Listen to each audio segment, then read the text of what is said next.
All right, let's get right into it. Today, we're going to tackle one of the most important ideas in all of Bitcoin. How do you actually own your digital wealth? We're breaking down what it really means to have digital sovereignty, and it all comes down to one thing: self-custody. So let me just ask you this, straight up. That Bitcoin you see sitting in your exchange account, is it really truly yours? It feels like it should be, right? But the answer is, well, it's a little more complicated, and it really gets to the core of what makes Bitcoin so powerful. And that brings us to the golden rule, the mantra you'll hear everywhere in this space: not your keys, not your coins. Seriously, remember this phrase. It's the whole theme for today, because it's the difference between actually owning something and just owning an IOU.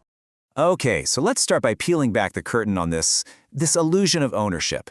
When you buy Bitcoin on an exchange and just leave it there, you're playing in a world that looks a lot like your old bank account.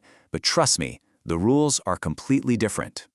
See, what you actually have is a promise from the exchange. They're basically saying, yeah, we owe you this much Bitcoin.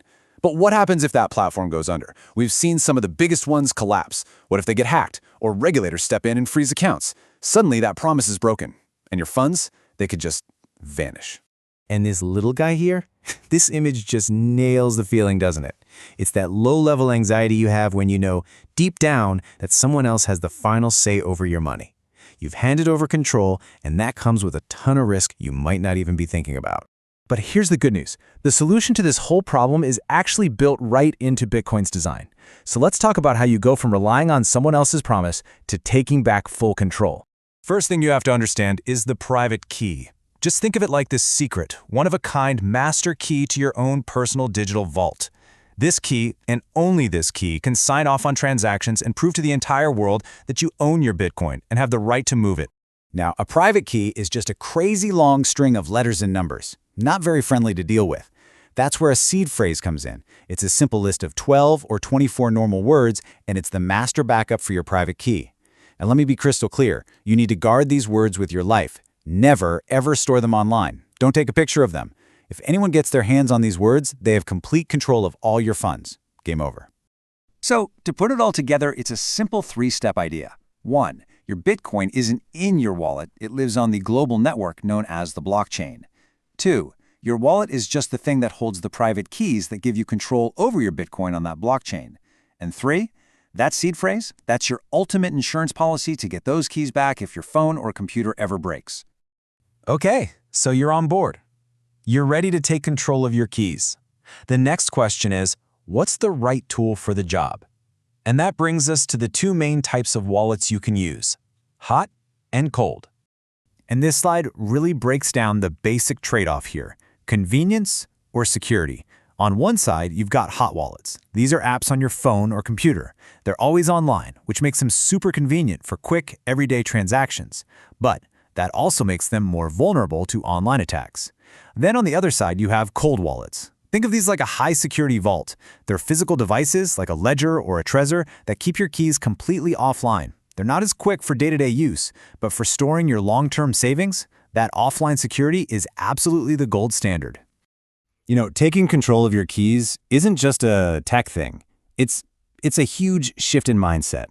It's about stepping into a completely new way of thinking about ownership, one that gives you incredible freedom, but also some serious responsibility.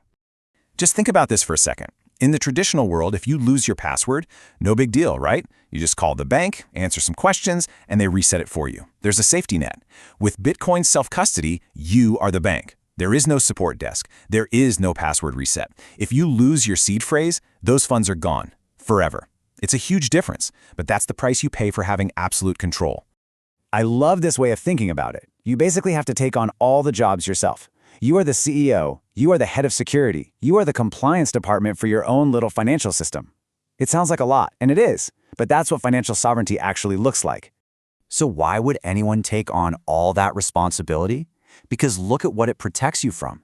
When you hold your own keys, you don't have to worry about a bank or an exchange collapsing. Nobody can censor your transactions. It becomes incredibly difficult for anyone to confiscate your assets. You get to sidestep almost all third-party risk.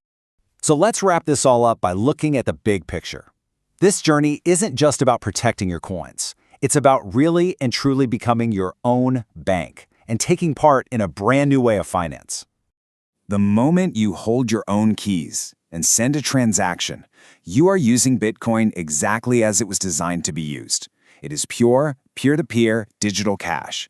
There's no middleman. There's no one you have to ask for permission. It's just you, the person you're paying, and the global Bitcoin network. And this is what it feels like. Remember that worried little guy from the beginning?